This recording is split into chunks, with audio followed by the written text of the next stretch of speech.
वंदे मातरम। नमस्कार। जय श्री राम। उत्तर प्रदेश में बाबा जी के लिए ऐसा लग रहा है परीक्षा की घड़ियां आ चुकी है। और योद्धा वो होता है, सही शेर भी वही होता है जिसके सामने चुनौतियां आए और चुनौतियों पर वो खरा उतरे। चुनौतियां तो किस्मत वालों को मिलती है। बाबा जी के सामने भी योगी आदित्यनाथ जी, वे हर चुनौती को पार करने वाले हैं। दिल्ली ने चुनौतियां खड़ी की, पार गए। अभी 9 विधानसभाओं के उपचुनाव हुए, बाबा जी ने पार किया।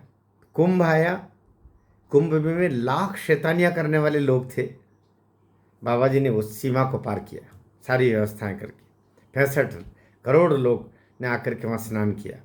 दुनिया हतप्रभ है। कई कई देश की जनसंख्या मिल जाए उतने से ज़्यादा लोगों ने तो वहाँ स्नान किया। 2-2.5 अमेरिका आकर के स्नान कर गए, इतनी जनसंख्या। तो बाबा चुनौतियों से निपटने वाले हैं। अभी अखिलेश यादव और चंद्रशेखर, मैं न तो आज़ाद बोलूँगा, हाँ रावण बोल सकता हूँ।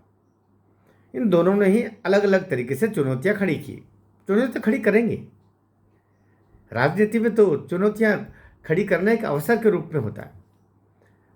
वो निरर्थक है जिसके सामने कोई चुनौती नहीं है, तो आप अपने आप को सिद्ध कहाँ से करोगे। अभी जिस तरीके से यादव और ब्राह्मणों को आमने सामने खड़ा करने का षड्यंत्र, और उस षड्यंत्र में पीछे स्पष्ट दिखाई दे रहा है कि अखिलेश यादव जी कहीं अपना रोल अदा कर रहे हैं और उस ठहरे हुए पानी में कंकर मार रहे हैं, या फिर उसमें आग में घी डालने का काम कर रहे हैं। जनता सब देख रही है और इसका बुरा असर पड़ता है। ऐसा करने से सब यादव आपके साथ खड़े हो जाएंगे। अखिलेश जी, मुगालते में मत रहना। यादव उसी के साथ खड़े होंगे जो कृष्ण जन्मभूमि को मुक्त कराने के लिए प्राण लगा करके लगे हुए हैं। यादव कभी भी उसके साथ खड़े नहीं होंगे जो कृष्ण जन्मभूमि पर जिन्होंने जिन्होंने अपना कब्जा करके रखा है और उस भूमि को अपवित्र करके और वहाँ पर तथाकथित रूप से दूसरे धर्म का एक कब्जा करके उस पर कुछ बनाकर निर्माण करके रखा हुआ है। तो ये मुगालते में कुछ कट्टरता वाले कर सकते हैं, लेकिन सामान्य जो यादव है, सामान्य जो यदुवंशी है, वो तो वहीं खड़ा होगा जहाँ बाबा खड़े हैं, जहाँ कृष्ण भक्ति को कृष्ण जन्मभूमि को मुक्त कराने के लिए जो शक्तियाँ हैं, उन शक्तियों के साथ ही यादव खड़ा होगा। अब आने वाले चुनाव में पहले भी खड़ा था, यद्यपि आपने बीच में तोड़ने के बहुत काम किए होंगे, लेकिन तब भी यादव वही खड़ा था, अब भी वही खड़ा है। आगे भी आपकी छोटी छोटी बातें, ये जो दोनों कथावाचक थे ना, ये किसी षड्यंत्र की तहत ही वहाँ पर सारी व्यवस्था हुई। और ये ज़रूरी नहीं थे उनके बाल काटना, ये सब करने की ज़रूरत नहीं थी। बाल को चोंटी बताना, ये सब करना, ये होता ही है बहुत। हाँ, हिंदू समाज में ये परंपरा है। कोई गलत काम करता है तो उसका नाक काट देना। अब महिला है तो उसका, ये गलत है। यदि भी महिला है तो नाक काट देना, पुरुष है तो चोंटी काट देना, ये अपमान के सूचक सदियों से रहे हैं। ये होना नहीं चाहिए, उससे सहमति मेरी बिल्कुल नहीं है। लेकिन अभी जिस तरीके से यादव और ब्राह्मण समाज के बीच में दीवार खड़ी करने की इस कथा कांड के माध्यम से कोशिश की अखिलेश जी ने, विशुद्ध अखिलेश यादव जी ने ये कोशिश की, गलत है। न तो यादव और ब्राह्मण कभी अलग होंगे। सुदामा से कृष्ण कैसे अलग होगा? पूरा इतिहास गवाह है भाई। तो कोई अंतर नहीं पड़ता।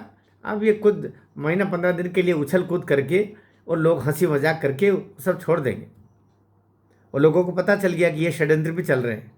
षड्यंत्रकारियों को जनता अब क्षमा नहीं करती। अखिलेश जी याद रखिए, यादव बहुत बुद्धिमान होता है।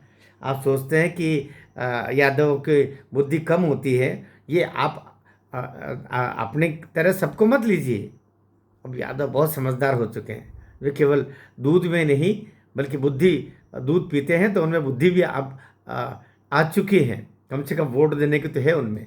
उनको पता है कि किसने राम जन्मभूमि मुक्ति आंदोलन में सरयू में खून किसका बहा था और किसने खून बहाया था।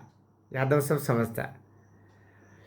तो मैं बात कर रहा हूँ कि अभी चुनौती ब्राह्मण और समाज और इनके यादव समाज के बीच में प्रयास कर रहे हैं अखिलेश जी, इसमें सफल नहीं होंगे। दूसरा, बाबा जी के सामने दूसरी चुनौती, बाबा जी तो ने तो कह ही दिया आज के बटेंगे तो कटेंगे, एक रहेंगे तो सेफ रहेंगे, नेक रहेंगे। और दूसरा, ये जो रावण करके है, ये रावण ही है।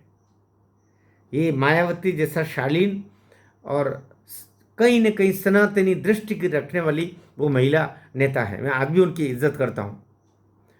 लेकिन रावण यद्यपि पढ़ा लिखा है, लेकिन जिस तरीके से ये तथाकथित विधर्मियों को साथ लेके चलता है, बाबा जी आपका दृष्टि बिल्कुल अभी NSA लगा करके जो आज प्रयागराज में जो गुंडाई की गई है और गाड़ियां जलाई है और हुड़दंगबाजी की है, पुलिस की गाड़ियों को भी नुकसान पहुंचाया है, पुलिस वालों पर पत्थर फेंके हैं, ये सभी वही है जो पत्थर फेंकते हैं, जिनकी किताब में पत्थर फेंकना लिखा हुआ है, वही लोग हैं प्रयागराज के। और ये अवसर की तलाश में कोई दलित नहीं होगा, उसमें कोई इक्का दुक्का कोई प्रभाव में आके दलित हो गया होगा तो हो गया, वरना सब वही लोग हैं जिनको पत्थर फेंकने ही सिखाया जाता है। इसलिए आप दे दनादन बाबा जी लग जाओ बिल्कुल, और ऐसी NSA लगा करके ऐसा मज़ा चखाना कि इनके नस्लें वापस जेल में से बाहर निकल न सके, तब जाके समझ में आएगा कि योगी आदित्यनाथ के मतलब क्या होते हैं। पूरा हिंदू समाज, पूरा सनातन समाज, कानून को मानने वाला समाज, राष्ट्रवादी समाज, सारे योगी आदित्यनाथ जी के साथ खड़े हैं। देश का अगला प्रधानमंत्री उत्तर प्रदेश देने वाला है। इसलिए बाबा जी मुक्त हस्त होकर के दे दनादन। भारत माता की जय।